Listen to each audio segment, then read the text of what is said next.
This is दीपक पांडे। मैं फिर से आ गया हूँ आपके साथ इलेक्ट्रिकल इंजीनियरिंग का कंप्लीट लेक्चर लेकर। कल हमने सिलेबस पर बात किया था, आज से हम स्टार्ट करेंगे बेसिक इलेक्ट्रिकल इंजीनियरिंग का बहुत ही बेसिक पार्ट और फर्स्ट चैप्टर भी आप बता सकते हैं। तो स्टार्ट करते हैं इलेक्ट्रिकल इंजीनियरिंग। एक बड़ा ही कन्फ्यूज़न रहता है स्टूडेंट्स के पास, इलेक्ट्रिकल इंजीनियरिंग और इलेक्ट्रॉनिक्स इंजीनियरिंग में फ़र्क क्या होता है। सबसे पहले ये हम जानें इलेक्ट्रिकल इंजीनियरिंग और इलेक्ट्रॉनिक्स इंजीनियरिंग में क्या फ़र्क है, ये हमारे लिए जानना बहुत ज़रूरी है। आप एक बहुत सिंपल सी परिभाषा और बहुत समझने लायक, वैसे तो बहुत सारी परिभाषाएं मिलेंगी आपको, बट एक जो फैक्चुअल है वो मेरे अकॉर्डिंग जो सबसे फैक्चुअल परिभाषा है वो ये है कि अगर हम कंडक्टर और इंसुलेटर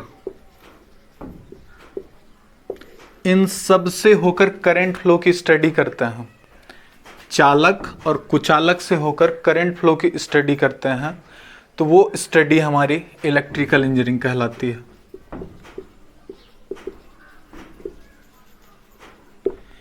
लेकिन अगर यही स्टडी हमारी सेमीकंडक्टर डिवाइसेस से होकर करंट फ्लो की स्टडी की हो, अगर यही स्टडी हमारी सेमीकंडक्टर या अर्धचालक से होकर के हो, तो सेमीकंडक्टर जितने भी मटेरियल हैं इनसे अगर हम करंट फ्लो कराएं और स्टडी करें, जितनी भी स्टडी हम करेंगे, जैसे कि आप देखते हो जनरली सिलिकॉन और जर्मेनियम यूज किया जाता है, और पूरे इलेक्ट्रॉनिक्स इंजीनियरिंग में सिलिकॉन और जर्मेनियम के अलावा आपको कुछ नहीं मिलेगा। मेरे कहने का मतलब यह है, सिर्फ अगर एक्स्ट्रा कोई चीजें मिल भी रही हैं तो वो सेमीकंडक्टर ही होंगी कहीं ना कहीं। तो सेमीकंडक्टर से होकर करंट फ्लो की स्टडी हम इलेक्ट्रॉनिक्स इंजीनियरिंग में करते हैं, और कंडक्टर और इंसुलेटर से होकर करंट फ्लो की स्टडी हम इलेक्ट्रिकल इंजीनियरिंग में करते हैं। सबसे बेसिक बात इन दोनों में डिफरेंस यही है। अब आगे हम बात करते हैं, अब हम सबसे पहले मैटर क्या होता है, पदार्थ क्या होता है। हिंदी में मैं लिखता हूं पदार्थ या मटेरियल क्या होता है। आपको पता है पदार्थ का निर्माण जो है छोटे छोटे मॉलिक्यूल से होकर होता है। पदार्थ आप सभी को पता है, पदार्थ जनरली ठोस, द्रव और गैस होते हैं। सॉलिड, लिक्विड और गैसेस को पदार्थ बोलते हैं। तो ध्यान रखना, पदार्थ की तीन अवस्थाएं आपने तीन कंडीशंस पढ़ी हुई हैं, सॉलिड, लिक्विड और गैस। लेकिन अगर मैं किसी भी सॉलिड, लिक्विड या गैस की बात करूं, किसी भी मटेरियल के निर्माण की बात कर दूं, तो उसका निर्माण किन किन मटेरियल, मतलब किन छोटे छोटे पार्टिकल से मिलकर होता है, तो वो देखो, पदार्थ छोटे छोटे अणुओं से मिलकर बनता है। अणु मीन्स मॉलिक्यूल्स। अणुओं का निर्माण छोटे छोटे परमाणुओं से मिलकर होता है, परमाणुओं, एटम्स। और परमाणुओं का निर्माण इलेक्ट्रॉन, प्रोटॉन और न्यूट्रॉन से मिलकर होता है। तो कुल मिलाकर अगर किसी पदार्थ का जो निर्माण होता है वो कहीं ना कहीं बेसिक पार्ट जो है इलेक्ट्रॉन, प्रोटॉन और न्यूट्रॉन से ही मिलकर बना होता है। पदार्थ का निर्माण, अगर कोई भी पदार्थ है, कोई भी एक व्हाइट बोर्ड भी बना हुआ है, तो ये सबसे पहले छोटे छोटे अणुओं से मिलकर बना होगा, उसके बाद परमाणुओं से मिलकर बना होगा, उसके बाद फिर ये परमाणु मिलकर बने होंगे किससे, इलेक्ट्रॉन, प्रोटॉन और न्यूट्रॉन। तो अगर मैं सबसे छोटी यूनिट किसी भी मटेरियल की, मतलब इस प्रकृति में जितनी भी चीज़ें अवेलेबल हैं उसकी सबसे छोटी यूनिट की बात करें तो वो होता है इलेक्ट्रॉन, प्रोटॉन और न्यूट्रॉन। सबसे छोटी यूनिट की बात करें फिर तो इलेक्ट्रॉन होता है, क्योंकि इसका साइज सबसे छोटा होता है।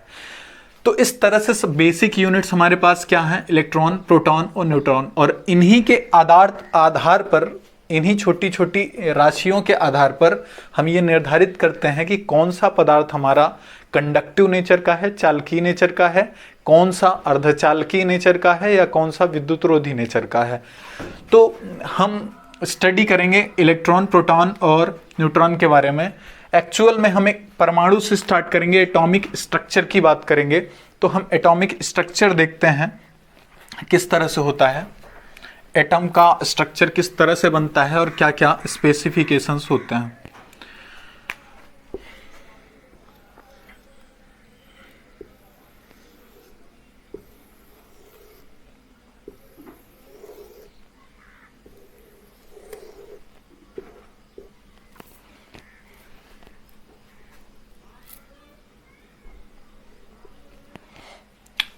ध्यान देना, किसी भी एटम का निर्माण दो चीज़ों से जनरली मिलकर होता है। अगर उसकी कंस्ट्रक्शन की बात करें तो एक न्यूक्लियस होता है जिसे नाभिक बोलते हैं, और बाकी जो बचे हुए होते हैं उनको सेल्स बोलते हैं, कक्षक। सबसे इंटरनल पार्ट में होता है नाभिक। आप कह सकते हो किसी भी परमाणु का जो सेंटर ऑफ ग्रेविटी होती है वो कहाँ होती है, उसके न्यूक्लियस पर होती है। और न्यूक्लियस पर हमेशा अवेलेबल होता है आपका प्रोटॉन और न्यूट्रॉन। प्रोटॉन और न्यूट्रॉन अवेलेबल होता है कहाँ, न्यूक्लियस पर। न्यूक्लियस मीन्स नाभिक, नाभिक। अब इसके बाद जितने भी ये सेल्स हैं इनको बोलते हैं कक्षक, हिंदी में इंग्लिश में सेल्स बोलते हैं। इसमें उपस्थित होते हैं इलेक्ट्रॉन्स, इलेक्ट्रॉन्स, ठीक है। एक बात ध्यान देने वाली बात यह है कि किसी भी परमाणु का जो स्ट्रक्चर होता है जनरली जनरली न्यूक्लियस और सेल्स इलेक्ट्रॉन, प्रोटॉन और न्यूट्रॉन से ही मिलकर होता है। इसके अलावा कोई भी पार्ट ऐसा नहीं है जो किसी पदार्थ के निर्माण में या किसी एटम के निर्माण में पार्टिसिपेट होता हो। तो ध्यान रखना है, न्यूक्लियस में अवेलेबल होता है हमेशा प्रोटॉन और न्यूट्रॉन, और सेल्स पर अवेलेबल होता है इलेक्ट्रॉन, इलेक्ट्रॉन और इलेक्ट्रॉन। एक बात और इंपॉर्टेंट यह है कि हमेशा लास्ट केस में, लास्ट सेल में नंबर ऑफ इलेक्ट्रॉन्स जो होते हैं, लास्ट सेल में नंबर ऑफ इलेक्ट्रॉन्स हमेशा 8 होते हैं, इससे ज्यादा कभी नहीं हो सकता है। कोई भी पदार्थ अगर है और उसका आप परमाणु एटॉमिक स्ट्रक्चर बनाते हैं तो उसके लास्ट सेल में जो इलेक्ट्रॉन की संख्या रहने वाली है वो 8 होती है हमेशा, ठीक है। अब ध्यान देने वाली बात यह है कि ये लास्ट सेल जो 8 उपस्थित होते हैं, कहने का मतलब हमारा ये सेल बचा 8, इसमें इलेक्ट्रॉन की संख्या कितनी रहने वाली है, 8। अब इसी इलेक्ट्रॉनों की संख्या के आधार पर, इसी इलेक्ट्रॉनों की संख्या के आधार पर हम बताते हैं, लास्ट सेल में जो नंबर ऑफ इलेक्ट्रॉन्स हैं इनकी संख्या के आधार पर हम प्रॉपर्टीज ऑफ मटेरियल बताते हैं। मतलब किसी भी पदार्थ का क्या गुण है, वो चालकी गुण रखता है, इलेक्ट्रिकल नेचर क्या है उसका, वो हम इसके द्वारा भी बता सकते हैं। कैसे? अगर मैं बात करूं कंडक्टर की, कंडक्टर, फिर सेमीकंडक्टर, कंडक्टर और फिर इंसुलेटर। Conductor, semiconductor, insulator. ध्यान रखने वाली बात यह है, इलेक्ट्रॉनिक विन्यास किया गया, एटॉमिक स्ट्रक्चर बनाया गया, यदि एटम के लास्ट सेल में यदि नंबर ऑफ इलेक्ट्रॉनों की संख्या 4 से अधिक, मीन्स 5, 6, 7 या 8 हो। कितनी? अगर हम इलेक्ट्रॉनिक विन्यास करते हैं, एटॉमिक स्ट्रक्चर तैयार करते हैं और उसके अंतिम सेल में इलेक्ट्रॉन्स की संख्या 5, 6, 7 या 8 होती है, 5, 6, 7 या 8, तो वो मटेरियल हमेशा कहलाता है इंसुलेटर। इलेक्ट्रॉनिक विन्यास करते समय अगर लास्ट को उसमें 5, 6, 7 या 8 इलेक्ट्रॉन बचते हैं तो वो मटेरियल हमेशा क्या कहलाते हैं, इंसुलेटर या कुचालक। मतलब कुचालक, इसका मतलब यह है कि कोई भी एक एटम आप उठा लो, और उसका इलेक्ट्रॉनिक विन्यास कर डालो।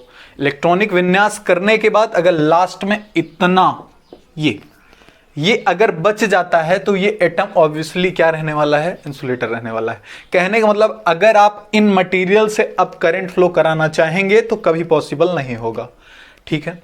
उसके बाद बात करते हैं कंडक्टर को कैसे स्पेसिफाई करेंगे। अगर हम किसी एक परमाणु को उठाते हैं और इलेक्ट्रॉनिक विन्यास करते हैं, एटॉमिक स्ट्रक्चर बनाते हैं, और बनाने के बाद अंतिम सेल में नंबर ऑफ इलेक्ट्रॉन 3, 2 अथवा 1 बचे, 3, 2 या 1 बचे, तो वो हमेशा कंडक्टर कहलाता है, ठीक है। सेम वही फंडा है, 4 से ऊपर इंसुलेटर, 4 से नीचे कंडक्टर और 4 सेमीकंडक्टर। कंडक्टर में हमेशा करंट फ्लो करती है। कहने का मतलब किसी भी एटम में आप इलेक्ट्रॉनिक विन्यास करें, इलेक्ट्रॉनिक विन्यास करने के बाद अगर उसके अंतिम सेल में 3, 2 या 1 इलेक्ट्रॉन बचते हैं तो इसका मतलब यह है कि वो उस एटम से होकर या उस मेटल से होकर, उस पदार्थ से होकर